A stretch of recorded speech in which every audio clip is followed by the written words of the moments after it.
Salut! Dans cette vidéo, je vais te montrer comment supprimer le symbole multiplication dans une expression littérale ou bien un calcul. Donc là, tu as une expression littérale, tu as plusieurs multiplications. Il y en a certaines d'entre elles qu'on va pouvoir éliminer. Et je vais te montrer comment. Donc il existe des règles. La première, c'est que devant ou après une lettre, on peut enlever le symbole. Devant ou après une lettre, on peut enlever le symbole. Donc exemple, si j'ai l'expression 7 fois x ou bien x fois 7, ce qui revient au même, eh bien, tu as le droit d'écrire 7x, tout simplement. Ça marche aussi avec les parenthèses. Devant ou après une parenthèse,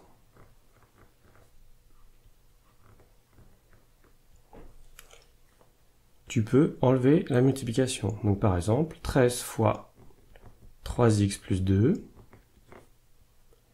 ou bien 3x plus 2 fois 13, tu peux écrire 13, ouvre la parenthèse, 3x plus 2, fermez la parenthèse. Maintenant, on a quelques cas spéciaux. Si tu as 1 fois x, ou bien x fois 1. D'après la règle ci-dessus, tu serais autorisé à écrire 1x. Mais dans la pratique, ça on ne le fait pas. À la place, ce qu'on va écrire, c'est x tout court. Tu peux aussi rencontrer 0 fois x, ou bien x fois 0. Et si on suit la règle énoncée en premier, tu aurais normalement le droit d'écrire 0x. Mais ça, là, encore une fois, on ne le fait pas. Parce qu'en fait, n'importe quel nombre multiplié par 0, ça va donner 0. Donc ce qu'on écrit, c'est tout simplement 0. Maintenant, tu as encore une autre règle, qui est celle de la notation des puissances. Donc à la place d'écrire x fois x, ou bien d'écrire x fois x fois x, tu as le droit d'écrire, respectivement, x au carré, donc on dit bien au carré, ou bien x au cube.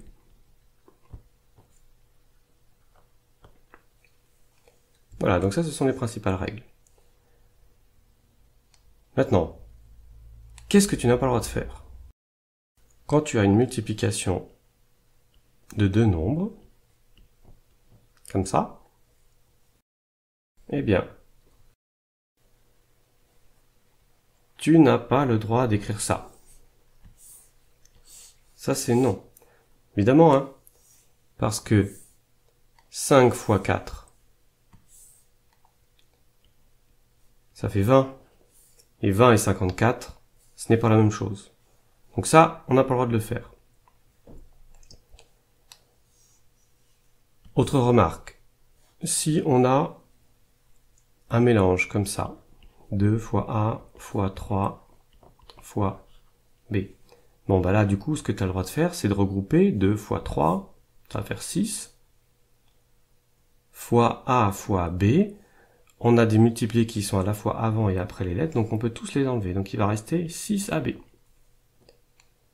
Autre exemple, si j'ai x fois 12 fois y au carré, bon bah je peux écrire 12 x y carré.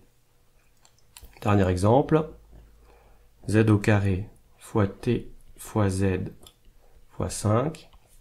Dans ce cas-là, j'ai le droit d'enlever tous les multipliés, de mettre le 5 en premier. J'ai mon t. Z au carré fois z. Donc, z au carré fois z. Si on suit la notation précédente, ça en fait c'est z fois z. Et si je reprends celui-là, Donc en fait, je vais me retrouver avec z au cube. Donc voilà, j'espère que tu as compris. Il ne te reste plus qu'à t'entraîner.